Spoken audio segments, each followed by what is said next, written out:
Hee-jin speaks at the National Assembly. NewJeans debate erupts. What if the most hated woman in K-pop right now just proved in one single live broadcast that she is completely unafraid of the entire internet? That was the electric atmosphere on the evening of December 4th, 2025, when Hee-jin, the former CEO of Adore, and the creative mastermind who turned 5 teenagers into global superstars called NewJeans, walked onto the set of a political YouTube channel closely affiliated with JTBC. The moment the stream went live, the chat was already a war zone.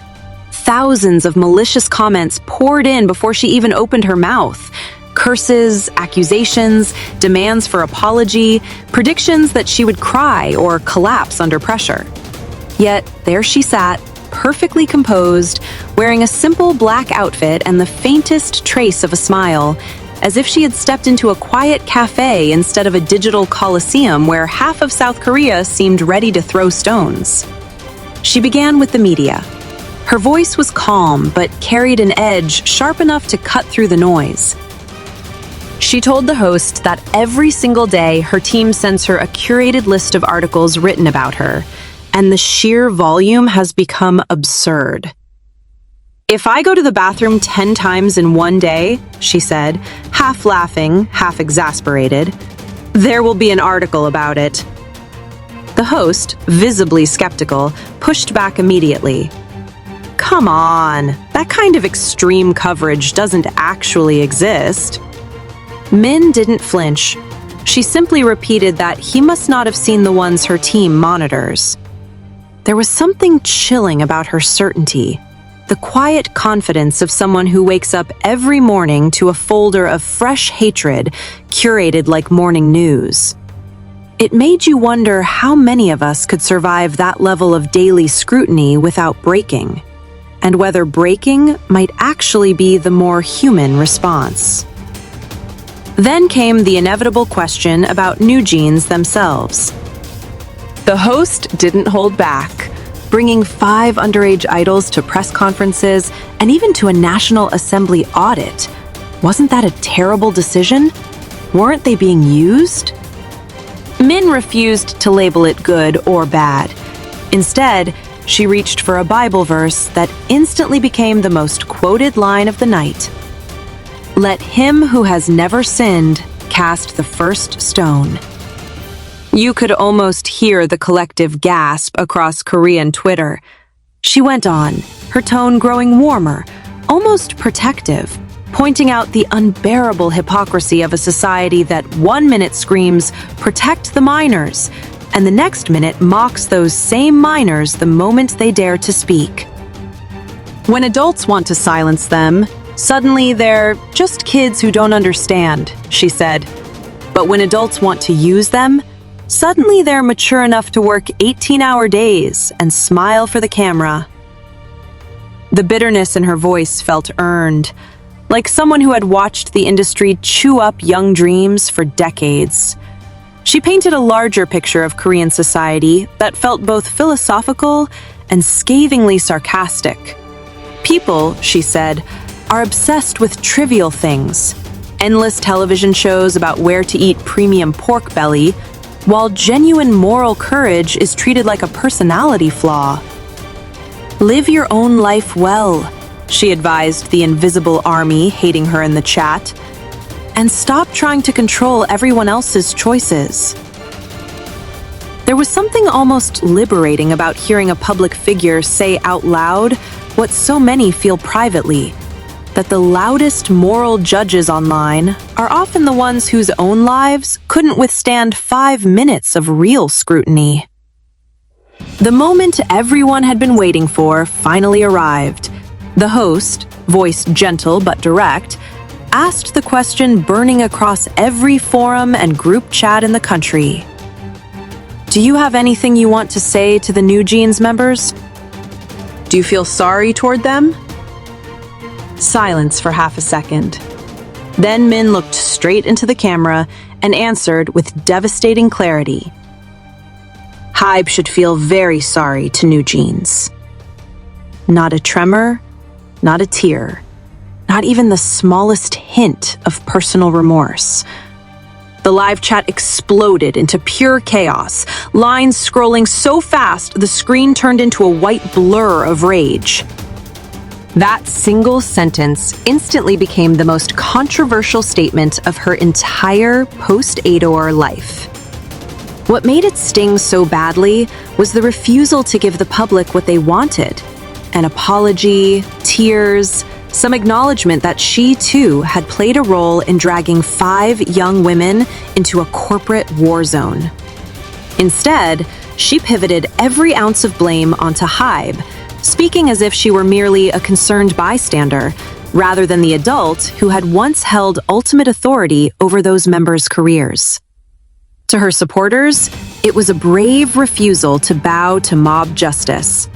To her critics, and there were suddenly millions more, it felt like the coldest kind of deflection, as if the girls had been human shields in a battle she herself had helped escalate. She spent a long portion of the interview explaining the infamous put option that has fueled endless rumors of her being a greedy mastermind who got rich off NewJeans' success. For the first time, she revealed the exact figure: approximately 25.6 billion Korean won, roughly 17.5 million US dollars, that she would have received had she exercised the option under normal circumstances. But, she emphasized, she has not received a single won yet.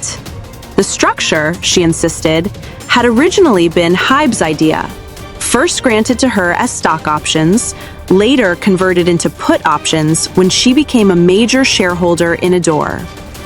Third-party investors had approached her, assuming she was already swimming in money. The reality, she said, is that Hybe's barrage of lawsuits is precisely designed to make sure she never sees that payout. It was a clever piece of narrative jujitsu, turning the weapon that had been used to paint her as mercenary into proof of how highly Hybe itself once valued her vision. Throughout the 2-hour broadcast, Min maintained an almost eerie calm. She smiled easily, laughed at the right moments, and never once raised her voice. She repeated several times that in real life, away from the keyboards, people stop her on the street to say they support her. Just days earlier, a complete stranger had asked for her autograph and told her to stay strong. The contrast she drew between the online lynch mob and the quiet encouragement she receives face-to-face was striking, almost anthropological. It forced you to confront an uncomfortable truth about modern fandom. The angriest voices are often the ones least likely to ever meet the person they're destroying. By the time the stream ended, the damage was done. Clips of the "Hybe should feel very sorry" moment spread like wildfire, racking up tens of millions of views within hours. Communities that had once been fiercely divided now seemed united in fury toward her. Long essays appeared accusing her of emotional manipulation, of still using the NewJeans members as props even after leaving the company. Others pointed out that she had carefully distanced herself from the girls' contract termination lawsuit. "That lawsuit is not mine," she had said multiple times, while simultaneously positioning herself as their philosophical defender. It was a tightrope walk of legal precision and moral ambiguity that left almost no one satisfied. Yet there were pockets of the internet where her words landed differently. Some older fans, exhausted by years of K-pop scandals, found her biblical quote and her refusal to play the tearful, repentant role strangely refreshing. A few commentators even praised her for treating the members like human beings with agency, rather than eternal children who must be protected from their own voices. The National Assembly appearance, once almost universally condemned, suddenly had defenders arguing that silencing traumatized teenagers is its own form of abuse. What no one could deny was the sheer polarizing power of her presence. In an industry built on carefully curated likability, Hee-jin has become something closer to a performance artist of controversy. Someone who seems to thrive on being misunderstood, who quotes scripture while dismantling corporate empires, who can look straight into a camera and tell millions of furious viewers that their rage says more about them than about her. Whether that makes her a villain, a prophet, or simply the only adult in the room willing to speak uncomfortable truths depends entirely on which side of the divide you already stand. As of this frozen moment on December 4th, 2025, one thing feels certain. Hee-jin is not going to apologize. Not today, not tomorrow, perhaps not ever. She has drawn her line in the sand, placed every ounce of blame on Hybe's doorstep, and declared herself ready to fight the lawsuits, the headlines, and the endless online hatred for as long as it takes. And in doing so, she has turned a simple YouTube interview into something far larger. A mirror held up to an entire society's obsession with judgment. A society that claims to love its young idols, but devours them the moment they step out of line. The chat kept raging long after she left the studio, but somewhere out there, in the real world she keeps insisting still believes in her, a former CEO walked home under Seoul's winter sky, autograph requests still echoing in her memory, carrying the quiet conviction that history will eventually prove her right. Or perhaps it will prove her spectacularly, catastrophically wrong. Either way, no one who watched that broadcast will ever forget the night Hee-jin looked at a nation ready to cancel her forever and simply refused to blink.